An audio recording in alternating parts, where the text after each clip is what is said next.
कि मानव शरीर हमें किस लिए प्राप्त हुआ था। जब तक हम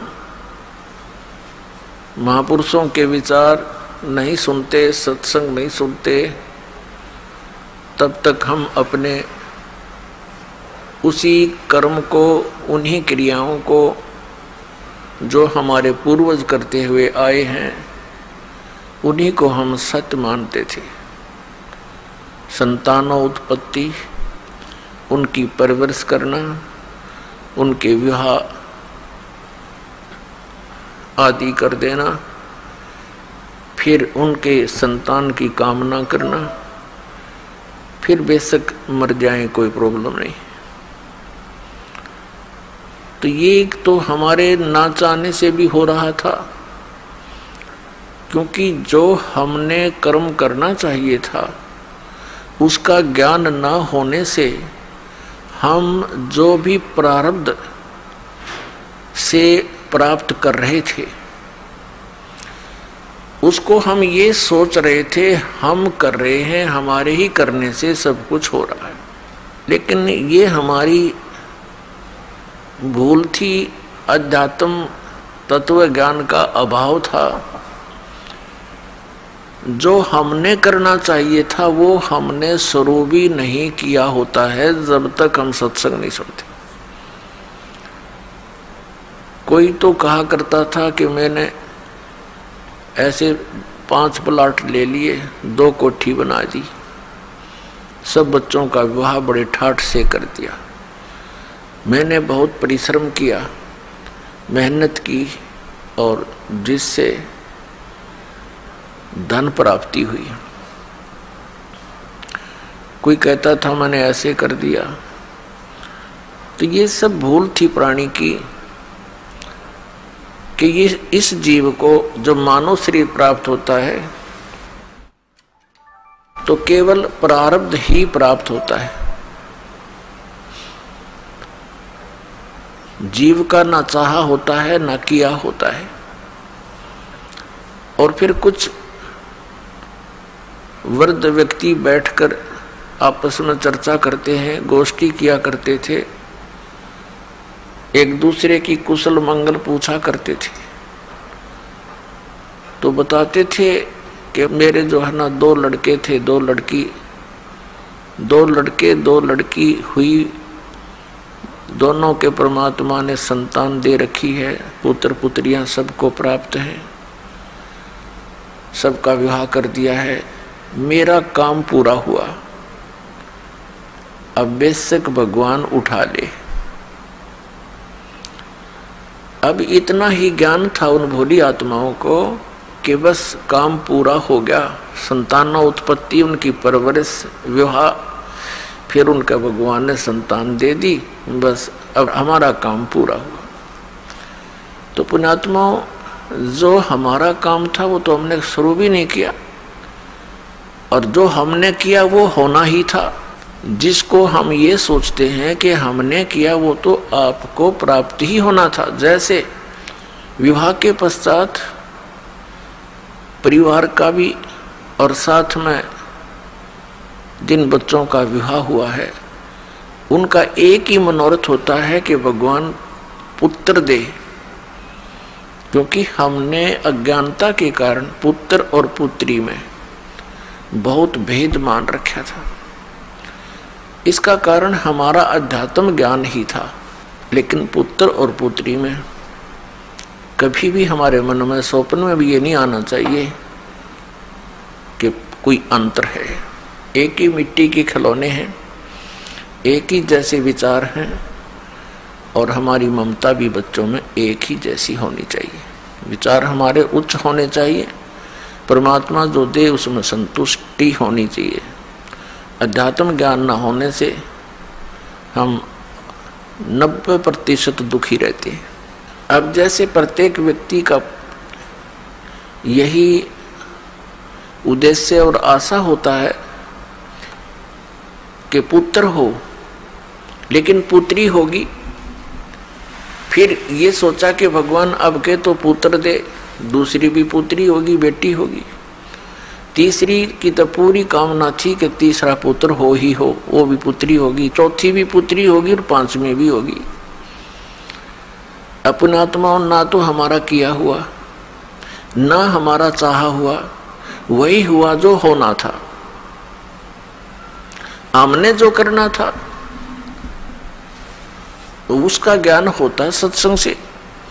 सत्संग हमें सुनने को मिला नहीं, हम आजीवन एक पेट के निर्वाह की व्यवस्था में ही सारा जीवन व्यर्थ कर कर चले जाते रहे। यदि कभी किसी को प्रेरणा होती भगवान की भक्ति की तो गांव गांव में नरे बैठे हैं ये मिसगाइड करने वाले संत। कोई किसी ने मंदिरों तक सीमित कर दिया, किसी ने समाध तक सीमित कर दिया, किसी ने मस्जिद तक, किसी ने गुरुद्वारे तक सीमित कर दिया। जो क्रिया हमें करनी चाहिए थी वो हमारे सदग्रंथ हमारे महापुरुष बताते हैं, उनकी अमरवाणी बताती है, उसके आधार से हमने करना चाहिए था। वो ज्ञान हमें प्राप्त नहीं हो सका क्योंकि हम अशिक्षित थे। और सभी सदग्रंथ जो थे वो लिपिबद्ध थे, कोई किसी लैंग्वेज में कोई किसी लैंग्वेज में, और जनसाधारण किसी भी लैंग्वेज से परिचित नहीं था। जैसे पवित्र चारों वेद, पवित्र श्रीमद् भगवत गीता और पवित्र पुराण, ये सभी संस्कृत भाषा में लिपिबद्ध थे और जनसाधारण संस्कृत भाषा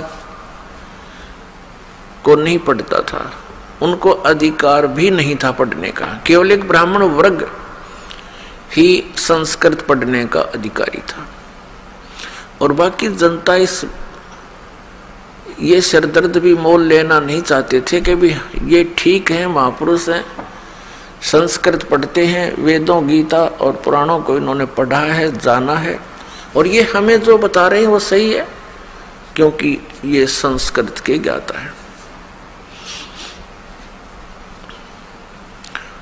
तो अन्य समाज को, भगत समाज को कोई ऑब्जेक्शन हुआ नहीं और ये दृढ़ होता चला गया कि ये जो ज्ञान देते हैं वो ठीक है। और जितने भी संत महात्मा थे पहले वो सभी एक ही ज्ञान देते थे कि श्री ब्रह्मा, श्री विष्णु, श्री शिव जी ये अजरो अमर हैं, सर्वेश्वर हैं, महेश्वर हैं, मृत्युंजय कालज्य, इनकी उपमा किया करते थे और इन्हीं की पूजा यानी श्री विष्णु जी और श्री शिव जी की पूजा और साथ में फिर मृत्यु के उपरांत सब क्रियाएं जैसे 13वीं वर्षोद्धि वर्षी 17वीं जैसे भी करवाते थे, फिर उनके श्राद्ध, अस्थियों को उठाकर गंगा में प्रवाह आदि सब क्रियाएं हमसे कराते रहे। तो हमने हमारी एक परंपरा सी बन गई और विदाउट ऑब्जेक्शन बन गई क्योंकि सभी यही क्रियाएं हम कर रहे थे और सभी महापुरुष जो भी प्रवचन करता थे, सत्संग किया करते थे, इन्हीं की, सुदामा और श्री कृष्ण जी की, श्री राम और भीलनी की और रावण के वध की, कंस के वध की, ये कथाएं हमें सुनाया करते थे और हम सुनते रहते थे, अच्छा लगता था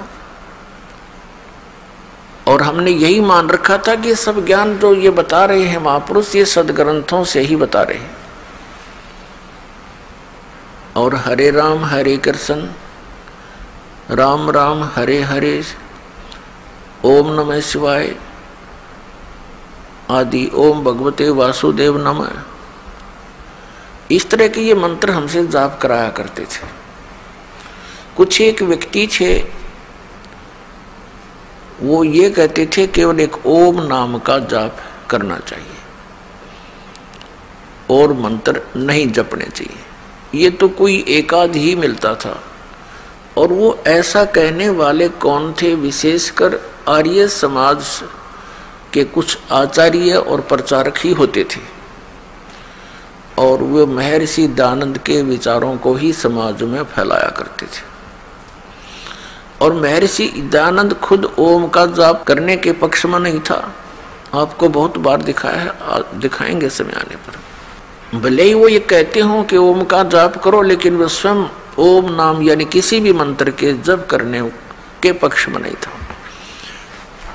कारण क्या था कि ये सभी ब्राह्मण लोग थे। जैसे आदि शंकराचार्य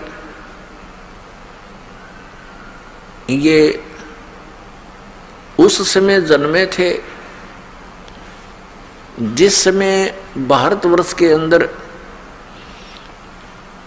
बुद्ध धर्म की जो है अत्यधिक प्रचार हो रहा था बुद्ध धर्म का, और बहुत शीघ्रता से फैल रहा था। उस समय आदि शंकराचार्य जी का जन्म हुआ ईसा मसीह जी से 508 वर्ष पूर्व। तो उस आदि शंकराचार्य का उस समय जन्म होना हमारे लिए वरदान सिद्ध हुआ, क्योंकि यदि बुद्ध धर्म भारतवर्ष में फैल जाता तो पूरा भारतवर्ष नास्तिक हो जाता। जैसे बुद्ध धर्म फैला चीन में, आज देख रहे हैं कि चीन में कोई राम नाम परमात्मा को याद करने वाला प्राणी शायद ही कोई हो। इसका कारण क्या रहा कि ये महापुरुष जैसे महात्मा बुद्ध थे, ये पुण्यकर्मी प्राणी थे पूर्व जन्म के, और इनके कुछ संस्कार शेष रह जाते हैं, उनको फिर मानव शरीर में ये यहाँ का भगवान ब्रह्म देता है। और वो सीधे स्वर्ग से आए हुए थे। जिस स्थान से आत्मा आता है, भले ही उसके ऊपर यहाँ आकर के 3 गुणों का प्रभाव तुरंत हो जाता है, फिर भी उसके अंदर एक विशेष कसक परमात्मा की और उस सुख के प्राप्ति की बनी ही रहती है। इस आधार से उसने घर त्याग दिया महात्मा बुद्ध ने, और बिहार के अंदर गया शहर के पास एक वट वृक्ष के नीचे उसने बैठकर परमात्मा पाने की मनमुखी साधनाएं शुरू कर दी। हठ योग, निराहार रहकर बैठ गया। अब उसको प्राप्त कुछ हुआ नहीं, मरने को हो गया, हिला टहला जा नहीं, बोला भी नहीं जा रहा था। तो किसी माई को प्रेरणा हुई, किसी बहन ने उसके मुख पर थोड़ी सी खीर लगाई, धीरे धीरे वो चाटने लगा। तीसरे चौथे दिन उसने आंखें खोल ली और उठ के फिर प्रचारक बन गया और विधान बना दिया कि starvation could not lead to salvation. व्रत रखने से, भूखा मरने से भगवान प्राप्ति नहीं हो सकती, आत्म कल्याण नहीं। उस हठ योग के करने से और पूर्व जन्म के संस्कारों से उसके अंदर एक बोलने की शैली विशेष थी। ऐसी वो प्रचार करता था कि जनता उससे प्रभावित होने लगी, और जिस कारण से उसने बहुत से अपने प्रचारक भी बना दिए और भारतवर्ष में वो शीघ्रता से फैलने लगा और पूरा चीन उसका अनुयायी बन गया। अब वो नास्तिक क्यों हो गए? उसका कारण ये था कि जो वे ऑफ वर्शिप यानी पूजा का मार्ग, भक्ति की विधि उस महात्मा बुद्ध ने बताई, वो शास्त्रों अनुकूल नहीं थी। श्रीमद् भगवद गीता अध्याय नंबर 16 के श्लोक 23 और 24 में कहा है कि शास्त्र विधि को त्याग कर जो मनमाना आचरण करता है उसकी न तो गति होती है, न उसको कोई सुख प्राप्त होता है, और न ही उसका